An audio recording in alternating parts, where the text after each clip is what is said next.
meus amigos e minhas amigas. Aqui quem fala é Giovanna Marzari Possati, estudante do curso Formação Pedagógica para Professores do Ensino Básico, Técnico e Tecnológico, EAD, do Instituto Federal Farroupilha. No episódio de hoje do podcast Agora Nossa de Cada Dia, discutiremos 300 e a filosofia. Vamos revisitar um pouco a filosofia grega clássica para elucidar possíveis conexões entre filosofia, educação e o filme 300, de Zack Snyder, com questões filosóficas estudadas no capítulo 2 do caderno pedagógico Filosofia da Educação. Venham comigo para voltar no tempo em busca de novos saberes. Após assistir um pequeno trecho do filme 300, vários apontamentos me vieram em mente. Os meninos não pertenciam à família, e sim a Esparta. Os meninos espartanos fortes, que não eram descartados ao nascer, tinham um único destino: ser guerreiro de Esparta, lutar por ela, assim encontrariam a sua glória. Podemos visualizar um pouco da educação daquele povo à época. Uma educação militarista, voltada à guerra e proteção da sua polis. Uma educação nada teórica, com leituras, reflexões, diálogos ou discussões, porém totalmente prática. Se espelhavam nos exemplos de luta e treinavam violentamente desde a mais tenra idade. Eram punidos e ensinados a não mostrar dor nem piedade. Eram testados frequentemente em situações reais. Deixados para medir a determinação e astúcia contra a fúria da natureza.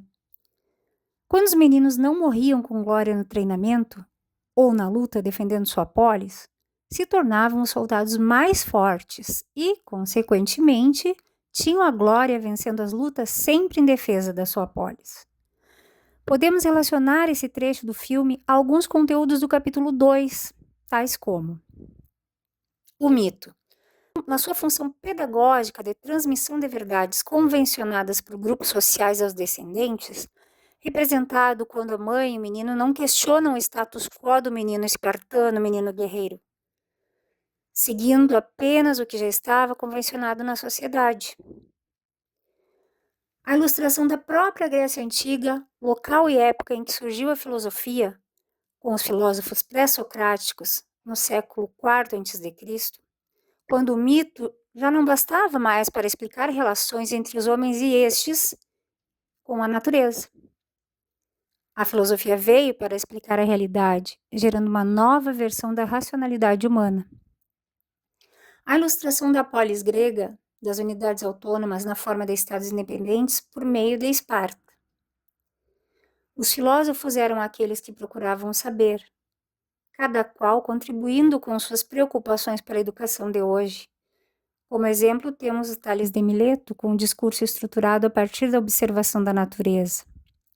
Pode nos remeter aos métodos científicos. Os pré-socráticos que se ocupavam do convívio das cidades, estabelecendo leis e regras.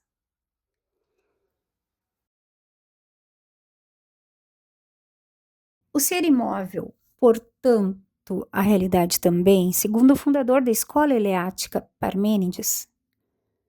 Podemos relacionar que meninos que nasciam em Esparta, na qual a realidade era bélica, não teriam como mudá-la e nem como mudarem-se. Ser e realidade se fundiam para a luta e guerra, não tinham opção de mudar o seu destino. Teriam que ser o que está posto, o que estava posto. Na fala e na cena, ensinados a não mostrar dor nem impiedade, podemos perceber que não há possibilidade do contrário na realidade dos meninos espartanos, contradizendo Heráclito, que diz tudo flui, que tudo está em contradição perpétua.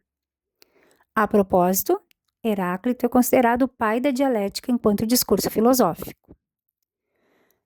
Nesse trecho do filme, não conseguimos perceber a palavra, tão importante para os filósofos socráticos, base propulsora da educação, fundamental na democracia, pois o cidadão defendia seus argumentos na ágora, praça pública, convencendo seus compatriotas, pregando sua filosofia. Saber falar, argumentar e contra-argumentar era essencial para o processo democrático de participação direta, como naquela época. No filme somente representa o treino, a prática, sem se preocupar com a palavra e boa argumentação. O que valia era a força, a luta, a coragem, a ação.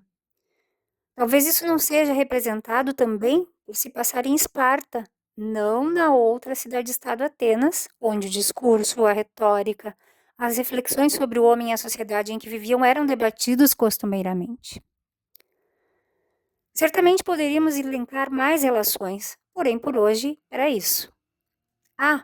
Durante esses apontamentos, me surgiu uma nova indagação.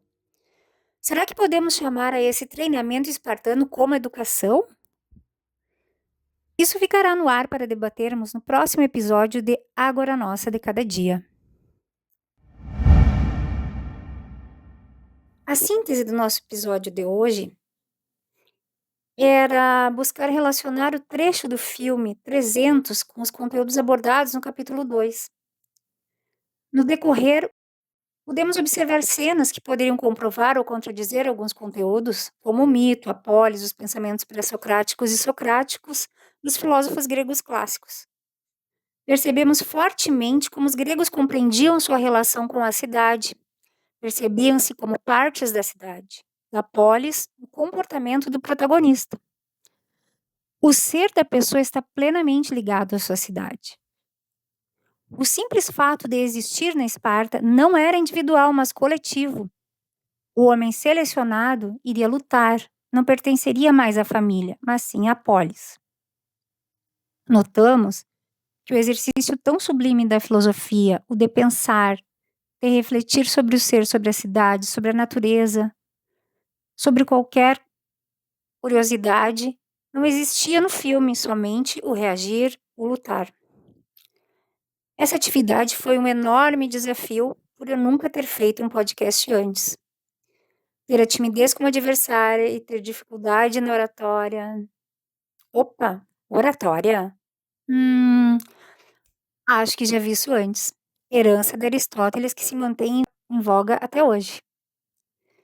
Mas foi um desafio muito legal e envolvente, pois tive que ler, organizar roteiro e conteúdo, pesquisar qual o melhor formato para apresentá-lo, entre tantas outras coisas.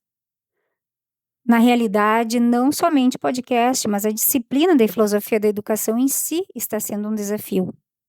Inicialmente, sem interesse, com traumas das aulas do ensino médio, que serviram mais para me afastar da filosofia do que me aproximar. Porém, com o passar das leituras, com um ótimo caderno pedagógico, bem diagramado, com uma escrita simples, que parece um professor falando comigo enquanto leio, meu pensamento mudou. Acabei adorando a disciplina e percebendo, mais vigorosamente, a importância da filosofia para um pensamento e uma educação reflexivo-críticos tão relevantes na era da desinformação em que vivemos, apesar de termos um arsenal de informação disponível a toda hora, em todo lugar. Até logo!